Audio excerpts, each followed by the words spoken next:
வணக்கம் ராஜி. சென்னையில் இன்று காலையில் 10க்கும் மேற்பட்ட இடங்களில் அமலாக்கத்துறை அதிகாரிகள் தீவிர சோதனையில் ஈடுபட்டு வருகின்றனர். சென்னையில் கடந்த சில நாட்களாகவே அமலாக்கத்துறை அதிகாரிகள் சட்டவிரோதமாக பண பரிமாற்றம் செய்யப்பட்ட அதன் அடிப்படையில் வந்த புகாரின் அடிப்படையில் பல்வேறு இடங்களில் சோதனையை மேற்கொண்டு வருகின்றனர். அந்த வகையில் இன்றும் சென்னையில் இன்று காலை முதல் 10க்கும் மேற்பட்ட இடங்களில் சோதனையானது நடைபெற்று வருகிறது. குறிப்பாக தீநகரில் இருக்கக்கூடிய சாய் சுக்ரன் நிறுவனத்தின் தொடர்புடைய நரேஷ் என்பவரது வீட்டிலும் இன்று அமலாக்கத்துறை அதிகாரிகள் சோதனை மேற்கொண்டு வருகின்றனர். இந்த சாய் சுக்ரன் நிறுவனத்துடன் தொடர்புடைய நரேஷ் என்பவர் தேசிய நெடுஞ்சாலைகளில் ஒப்பந்ததாரராக இருந்து வருகிறார். மேலும் இவர் சாய் சுக்ரன் நிறுவனத்தின் நிறுவனமாகவும் இருந்து வருகிறார். இந்த நிலையில் இவரது வீட்டில் சட்டவிரோத பண பரிமாற்றத்தின் அடிப்படையில் அமலாக்கத்துறை அதிகாரிகள் இன்று காலை முதல் சோதனையை மேற்கொண்டு வருகின்றனர். குறிப்பாக கடந்த சில வாரங்களுக்கு முன்பாக கூட சென்னையின் 5 இடங்களில் அமலாக்கத்துறை அதிகாரிகள் சோதனை நடத்தினர்.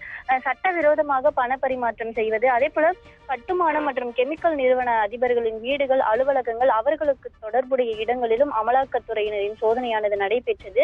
கடந்த 4 தினங்களுக்கு முன்பு கூட வருமான வரித்துறை அதிகாரிகள், அமலாக்கத்துறை அதிகாரிகள் அவர்களுக்கு வந்த புகாரின் அடிப்படையில் சோதனையை தொடர்ந்து வந்தனர். இந்த நிலையில் சென்னையில் சில கட்டுமான நிறுவனங்களில் சட்டவிரோத பண பரிவர்த்தனை நடப்பதாக அமலாக்கத்துறையினருக்கு வரும் புகாரை அடுத்து இந்த சோதனையானது அவ்வப்போது சென்னையில் நடைபெற்று வருகிறது.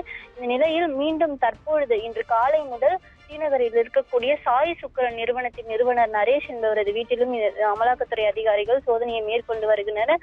இந்த நிலையில் அவரது நிறுவனத்தில் நடைபெற்று வரக்கூடிய இந்த சோதனையில் துணை ராணுவத்தினர் பாதுகாப்புடன் அமலாக்கத்துறை அதிகாரிகள் சோதனையை மேற்கொண்டு வருகின்றனர்.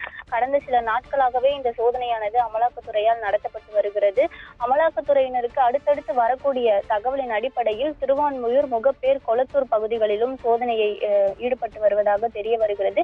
ஏற்கனவே நடந்த அமலாக்கத்துறை அதிகாரிகள் சோதனையின் தொடர்ச்சியாக இந்த சோதனையானது நடைபெறலாம் என எதிர்பார்க்கப்படுகிறது. இந்த நிலையில் தற்பொழுது நடைபெற்று வரக்கூடிய இந்த சோதனையில் ஏதாவது முக்கிய ஆவணங்கள் கைப்பற்றப்படலாம் என எதிர்பார்க்கப்படுகிறது. அதே போல முக்கிய ஆவணங்கள், முக்கிய ஆதாரங்கள் கைப்பற்றப்பட்டு இந்த சாய் சுக்ரன் நிறுவனத்தின் நிறுவனராக இருக்கக்கூடிய நரேஷ் என்பவருக்கு தொடர்புடையவர்களுக்கு சொந்தமான இடங்களிலும் சோதனையானது நடத்த திட்டமிடப்பட்டுள்ளது. இந்த நிலையில் முக்கிய ஆவணங்கள் ஏதாவது கைப்பற்றப்பட்டால் நரேஷிடம் விசாரணை மேற்கொண்டு இன்னும் பல தகவல்கள் வெளிவரும் ராஜி.